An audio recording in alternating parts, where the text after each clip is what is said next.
Mos më thoni që jam e vetmja që të gjithë kruasanët i quaj molto.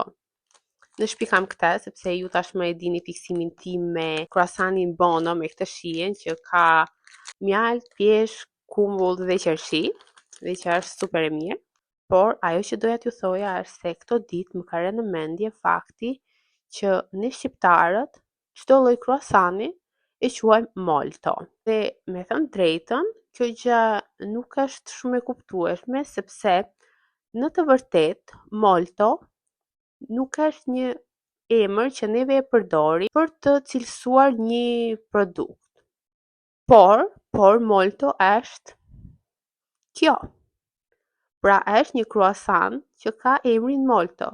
Ashtu si që janë kruasanët e tjerë, Bellino, Bono që kam unë, ose Seven Days, ose emrat të tjerë, ashtu është edhe molto. Tani, më thoni juve në comments, e dini këtë histori?